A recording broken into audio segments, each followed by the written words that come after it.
So today's topic, like I said, is your business model ready to stand the test of time? And the reason I wanted to speak about this was because most business owners in here have probably not run a business during a recession before. There will be some, of course, that have been trading for over 10 years, but for most, you will not have necessarily been running your business, particularly in the way it is now, during a recessionary period. The thing is, recessions happen typically every 8-ish years. And there's been lots of talk about how we have in fact been overdue a recession up until now. For a few years, people have been saying we're due one, we're due one, we're due one. Now, we are now in recession. The slight difference with this time around is, of course, instead of slumping into a recession as typically happens, we've kind of slammed head first into a recession with the pandemic, with coronavirus, which is not the typical way you enter a recession, but nonetheless, that is what has happened to us. So that is where we are. That is our reality as business owners. And we need to ensure that actually our business model, how our business is built at this point in time, is going to be able to withstand the test of time. We are going to be able to run a business during this time. We're going to be able to serve. We're going to be able to realize our own vision and all those things during this recessionary period. Because the thing is, this recession is unlikely that we're going to spring back out of it. All the economists and all the information, all the data is showing that actually we're in for the long haul, potentially 2 to 3 years, which would in fact signify closer to a depression as well. And we need to be really prepared for that. We need to understand whether the model that we currently have can sustain us through that time, or whether we need to make changes. And that is exactly what I am going through and I'm speaking about today.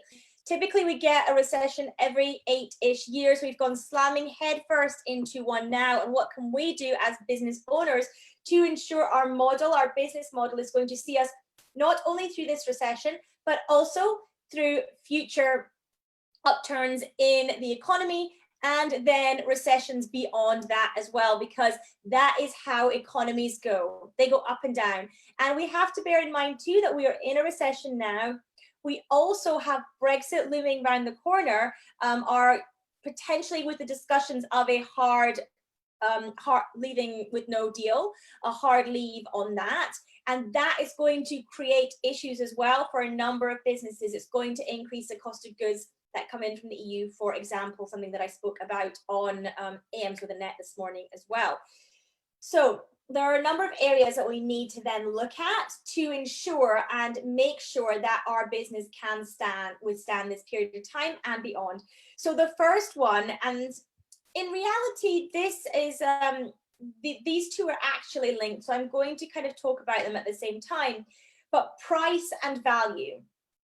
Price and value. Value becomes even more important in a recession than in standard periods of time, in upturns. So yes, value is always important. It's always incredibly important to ensure you are delivering value to your customers and clients, but value becomes more important in a recessionary period. People buy even more based on value. So you need to understand this value price link and how that plays into your business. I want to be really clear. What I am not saying is slash your prices. I am not saying reduce your prices in any way. In fact, most people are probably charging way too little at the moment anyway, because that is typical when we get a group of businesses together and we look at business owners in a group. Typically, most are undercharging. So I am not saying cut your prices because we are in a recession. I don't know if I can be clearer on that. I am not saying cut your prices because we are in a recession. No, no, no, no, no. Okay, so I hope that that comes across loud and clear, because that is not what I want people to take away from this session at all. In fact, if anything, the opposite. So please don't read that into it. What I want to do is I want you to ensure that the value is laden in there, that actually whether you are selling products, services, whether you're selling courses, programs, one-to-ones, memberships, physical product, whatever that might be, you can layer in value, you can layer in experience, you can layer in those extras that make a difference to your ultimate customer or client. So how do you think about value and price? How do you think about where your price should be at this point in time and what the value you should be delivering is? Well, of course, the first place to look is your current client and customer base. Are they getting full value? Are they happy? Are they, shouting your names from the rooftops? That gives you a good indication of value at this point in time. But also, what more can you do to deliver value so that people who don't know you and people who come into your ecosystem understand the value that you give? Well, you need to be clear on what that is, and you need to be really clear on your messaging around your value and what you stand for when it comes to your value and pricing, so that it does not confuse people. Also, when you're thinking about value and pricing, I have a little exercise that I like to do. And I want to share this with you today because I think that this might be useful for you to think about as well. You may have heard me speak about it before. Apologies if you have, but that doesn't mean that you shouldn't do the exercise again.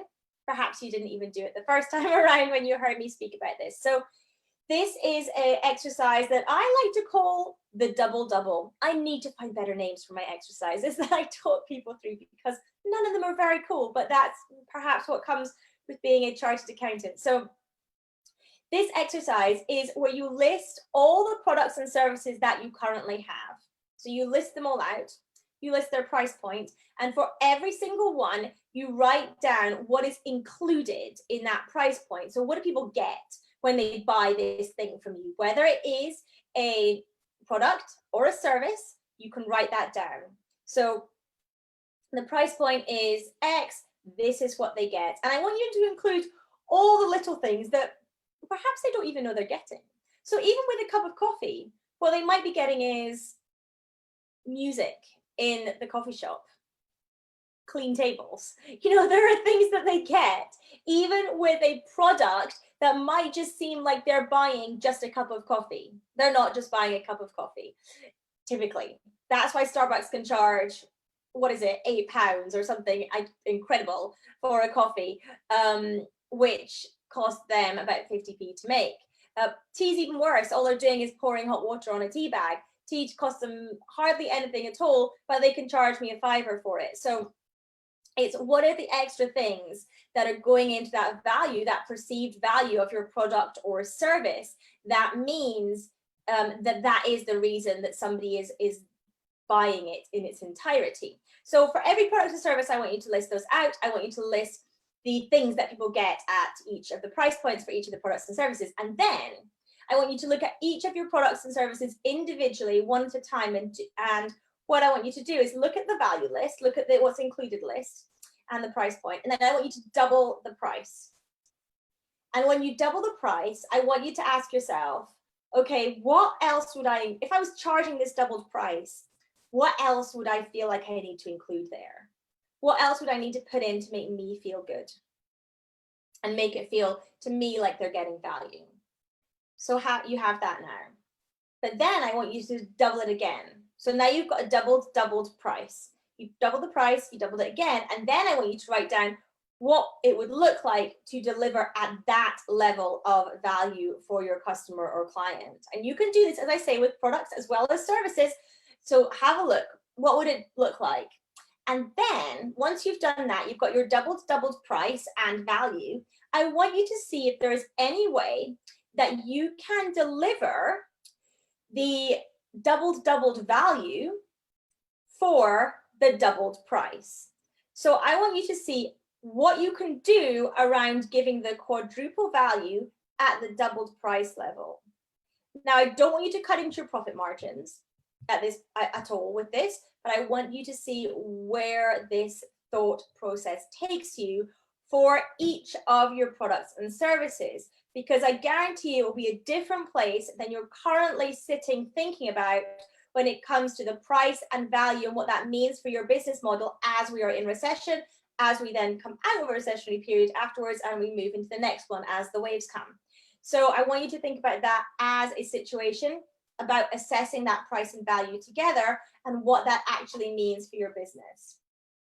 And once you've thought about that, I want you to think, okay, well, is this value something I can actually deliver? Is it too much of my time? What do I want my day to look like? How does that feed into this offer? You need to have all these bits coming together to make up the whole piece, because if you don't start examining your business as a whole and all these elements and how they build together to give you the perfect business model that's going to support you during this time and beyond, then you're going to have a problem. So you've looked at your price and value. Can you look at your time now in relation to that? What needs to happen? Do you need to take on team? Does that stack into your profit plan? Does that work out from a finances perspective? What does that look like? And putting those pieces together. And then saying to yourself, okay, excuse me, with this situation, can I still serve the same customers and clients as I am now? Or does my messaging and marketing need to change just a slight bit, tweak? I want, in this situation, what we're wanting to do ideally are little tweaks on the edges. We're not wanting to chuck the baby out with the bathwater and change everything, but we want to say, okay, what is going to work for us? Who are the people who are going to buy what I am offering at the moment? Bearing in mind that we have nearly 9 million people in furlough as we're watching this. We are expecting around about 5 to 6 million unemployed as the furlough schemes are released. Is that going to impact you? What does that mean? We're going to have less people working in corporates. We're going to have reduced corporate budgets. What does that mean? Is that going to impact you? And understanding how you deliver your product and service, perhaps it's usually face-to-face, perhaps that's not an option. Is that still going to be possible for you? Are you going to need to tweak that side of it as well? So looking at each of these areas and saying, okay, what needs to happen in my model in order to ensure that I'm going to have a solid position at the moment and over the next 2 or 3 years whilst we're still in recession. So looking at each of those areas individually and really spending time thinking through them is going to be really, really important for you as well. And as I say, can you serve the same customer or client? That's a big, big one for most people, because you maybe can, maybe that's not a problem at all. But in some instances, the answer will be no, they now no longer have jobs and I do something relating to their jobs, for example. So you may have areas where actually you can't do that. You might also want to examine where there are areas actually where you can tweak and serve those people even more, where you can actually move things slightly so you set your business up for the next peak, for the next high time. So if you serve those people who are now all unemployed, do you have a free Facebook group that you can nurture those in for the next 2 years, so that when we come out of recession, actually you have people who want to work with you and are able to pay? Thinking about all these bits is really, really important, because we're not in business for the short term. We're not in business for a quick win. We're in business for the long run, and making sure then that your business is set up so it can ride out these time periods, these down periods in our economy, only can be a good thing in the long run for your business. So I've covered a lot of areas for you to think about and kind of dig into there. I've given you an exercise on price and value as well, but I really want you to think about how all these bits interlink and come together, because they do.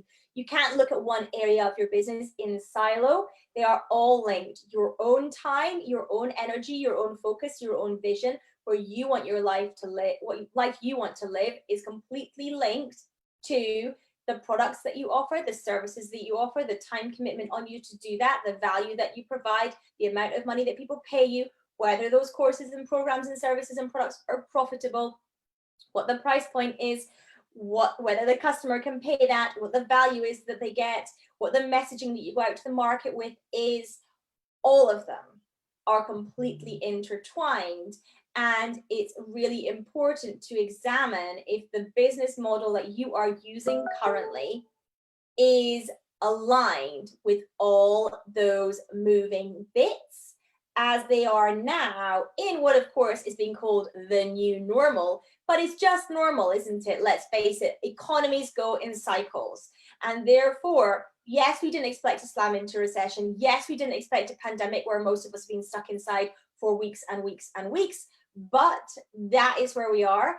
And what do we need to be doing for our business now in order to see us through not just the next couple of weeks, not just the next few days, but actually the next few months and few years, when things may look different because we're in a recessionary period and you were maybe used to selling and operating in a high economic condition.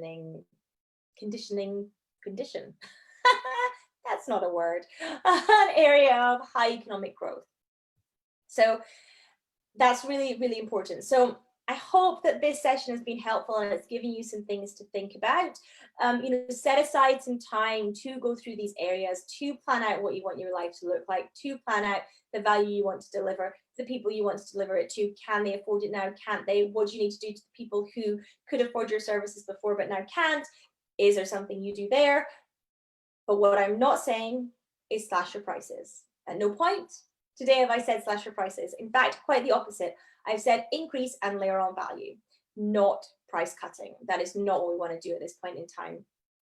That doesn't serve our businesses. And for most people, if they start cutting prices, they're not going to be profitable. And that means your business folds. That is the long and short of it, is that if you do not run a profitable business, you can't run a business. And therefore, let's not get ourselves in that position. Let's not race to the bottom at this time. It is not the right strategy, and it's not what's going to get you the life you want to live either. So thank you again for tuning in. It is lovely to see you here as always.